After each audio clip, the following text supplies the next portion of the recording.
Hello दोस्तों, एक बार फिर से मैं आप सभी के सामने हाजिर हूँ एक नई वीडियो लेके, जिसमें मैं आपको पढ़ाने वाला हूँ स्पोकन इंग्लिश क्लास का डे 12। तो 12th डे हम पढ़ने वाले हैं बीन के बारे में। तो आज मैं आपको बीन के बारे में पढ़ाने वाला हूँ। बीन का प्रयोग हम इंग्लिश में कई सारी जगह पर करते हैं। तो सबसे पहले मैं आपको बता देना चाहता हूँ कि बीन का प्रयोग ज्यादातर हैज, हैव या फिर हैड के साथ होता है। जब भी हम इंग्लिश में बीन का प्रयोग करते हैं तो स्टूडेंट अक्सर कंफ्यूज हो जाते हैं और वो सीख नहीं पाते कि how to use been in English grammar.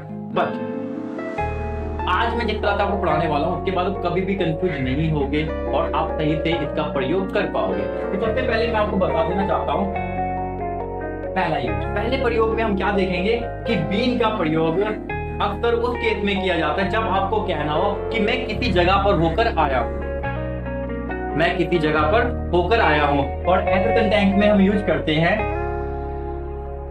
Has या फिर हैव के साथ बीन और साथ में टू। तो यहाँ पर जो खास बात है वो टू है। टू का प्रयोग यहाँ पर हमें करना है तो करना है, हमें करना ही है। और यहाँ पर होता है जब कोई किसी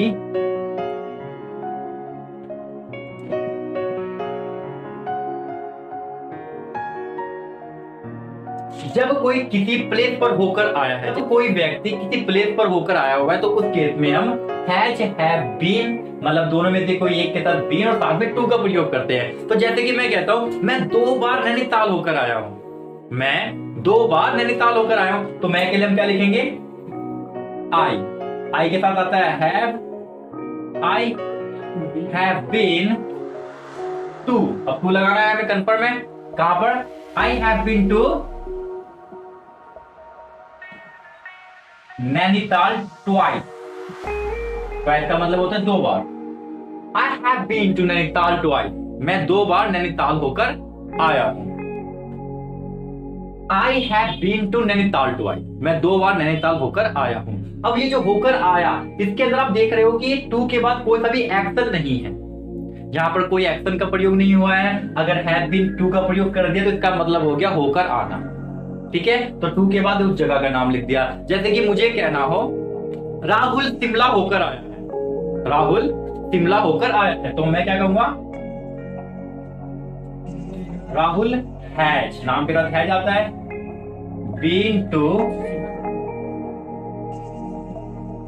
शिमला, राहुल शिमला होकर आया है। अब मुझे किसी से पूछना है कि तुम कहां थे, तो वो सामने वाला मेरे को जवाब देता है कि मैं मंदिर होके आई हूं, मैं मंदिर होके आई हूं। तो वो कहते हैं इंग्लिश में जवाब देगी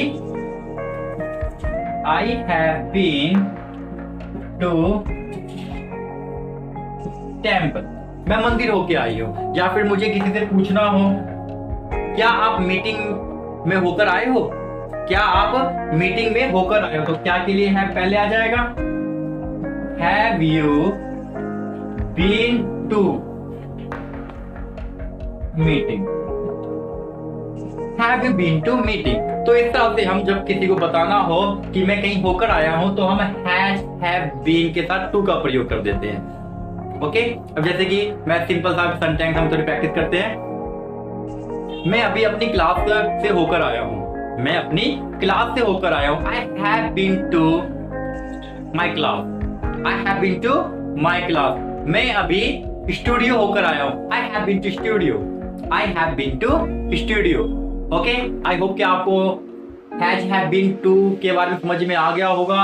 और मैं किसी जगह किसी स्थान से होकर आया हूं, तो यहाँ पर किसी स्थान का जिक्र जरूर होना चाहिए। उसके बाद हम देखेंगे इसका सेकंड यूज। तो अब मैं आपको इसका सेकंड यूज बताने वाला हूं। और सेकंड यूज में मैं आपको बताऊंगा कि जब कोई व्यक्ति किसी पद पर रह चुका हो,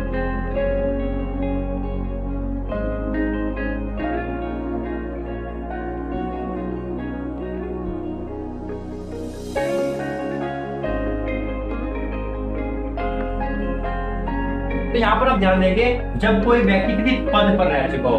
किसी पद पर रहने का मतलब ये है कि वो टीचर रह चुका है, या फिर वो पुलिसमैन रह चुका है, या फिर वो आर्मी ऑफिसर रह चुका है, तो किसी पद पर रह चुका है, तो उस केस में हम यूज करते हैं एज, हैव, साथ में बीन और साथ में नाउन। नाउन मतलब जिस पद पे वो था, जहां पे टू का प्रयोग नहीं होता है, आप यहाँ पे ध्यान देंगे।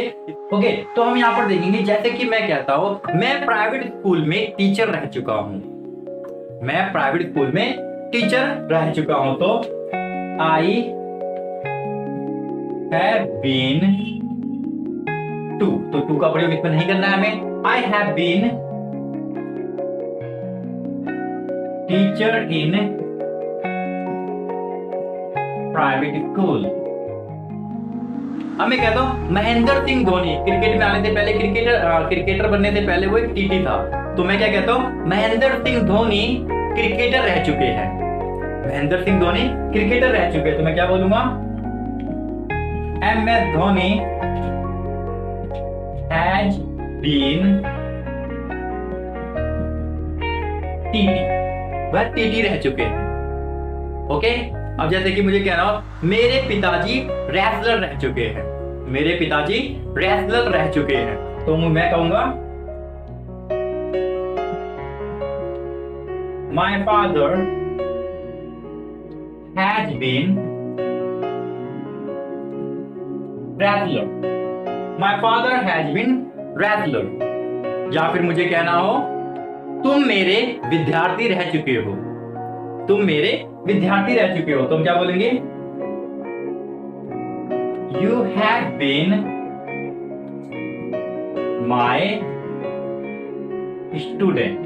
तो आप यहां पर देख सकते हैं, जब भी मुझे बताना हो कि तुम किसी पद पर रह चुके हो या फिर कोई नाउन रह चुके हो, तो वहां पर हम हैज बीन के साथ में उस वर्ड का प्रयोग कर देते हैं जो आप रह चुके हो। तो तुम मेरे विद्यार्थी रह चुके हो, यू हैव बीन के साथ क्या आ जाएगा मेरे विद्यार्थी, मतलब माय स्टूडेंट। आई होप कि आपको ये चीज समझ में आ चुकी होगी। इसके बाद हम देखेंगे थर्ड यूज। अब मैं इसका तीसरा यूज करवाऊंगा, तो अब मैं आपको इसका तीसरा प्रयोग बताने वाला हूं, और तीसरे प्रयोग में मैं बताऊंगा अक्सर हम अपनी इंग्लिश लैंग्वेज के अंदर हमको कहना होता है मुझे पता है, या फिर पता है मुझे, क्या कहते हैं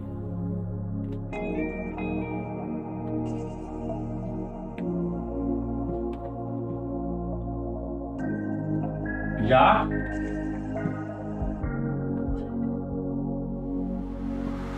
पता है मुझे।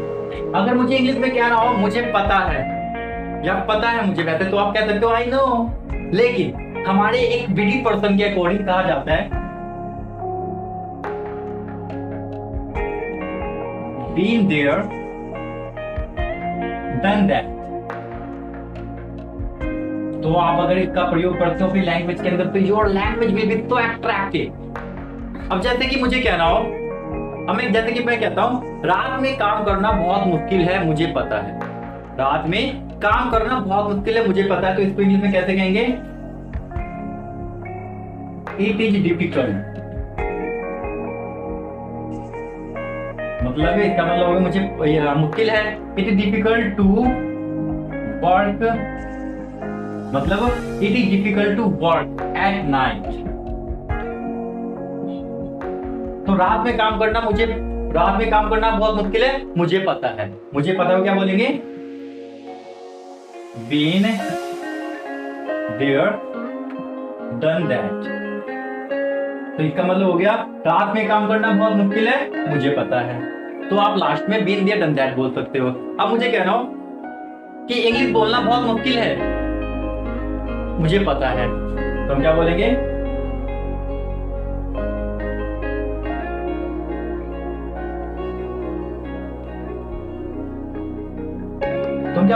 Speaking English is so hard, speaking English is so hard, English बोलना बहुत मुश्किल है मुझे पता है बीन देयर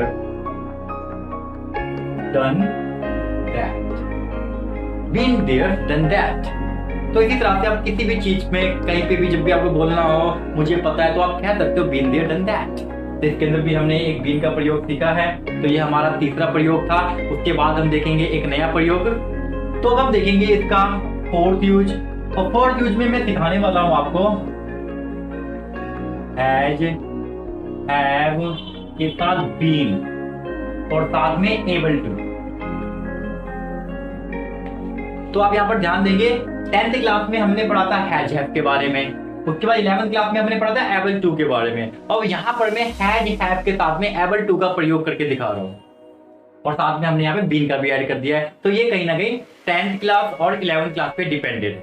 आप एक बार 10th और 11th क्लास भी देख लेना अगर आपने अभी तक नहीं देखी है तो इसका मतलब होता है जब भी किसी सेंटेंस के पीछे पाया है, पाई है, पाए हैं आ जाए, जब भी किसी वाक्य के पीछे पाया है, पाई है या पाए हैं आ जाए तो उस केस में has have been able to का प्रयोग किया जाता है। जैसे कि वह अब दिल्ली जा पाया है, वह अब दिल्ली जा पाया है, तो हम बोलेंगे ही के साथ आता है हैज बीन एबल टू। अब यहां पर जाने की इंग्लिश आएगी, हम लिख देते हैं यहाँ पर एक्शन का प्रयोग होता है फर्स्ट फॉर्म का, तो ही has been able to go to Delhi. Now वह अब दिल्ली जा पाया है, he has been able to go to Delhi now। कई सालों बाद वह मुझसे आज मिल पाया है, कई सालों बाद वह मुझसे आज मिल पाया है। तो कई सालों बाद को इंग्लिश में क्या बोलते हैं? After many year, after many year he has been able to meet me today। कई सालों बाद वह मुझसे आज मिल पाया, तो he has been able to meet me, वह मुझसे मिल पाया है कब? टुडे, मतलब आज। अब जैसे कि मुझे कहना हो मैं अपना कंप्यूटर ठीक नहीं करवा पाया हूं, ठीक है, तो कंप्यूटर को हम अक्सर पीसी कहते हैं, पर्सनल कंप्यूटर तो हम पीसी कहते हैं। मैं अपना पीसी ठीक नहीं करवा पाया हूं, तो क्या बोलेंगे? आई हैव नॉट बीन, अब यहां पर हैव के साथ नॉट आ गया क्योंकि नहीं का है, उसके साथ been able to repair my PC. मैं अपना पीसी ठीक नहीं करवा पाया हूं। तो इसके बाद हम एक और देखते हैं,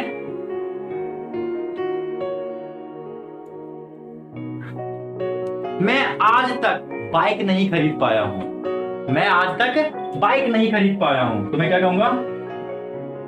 आई have not been able to purchase bike till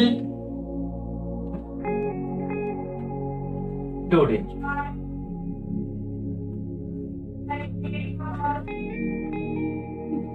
till today का मतलब होता है आज तक, तो यहां पर आप देखेंगे टिल टुडे का मतलब होता है आज तक। I have been not able to purchase bike till today, मैं आज तक बाइक नहीं खरीद पाया हूं। Okay, thank you. अगर आपको ये वीडियो अच्छी लगी हो तो मेरे चैनल को सब्सक्राइब करें, लाइक करें एंड शेयर करना ना भूलें, और उसका बेल आइकन जरूर दबा दें। Thank you.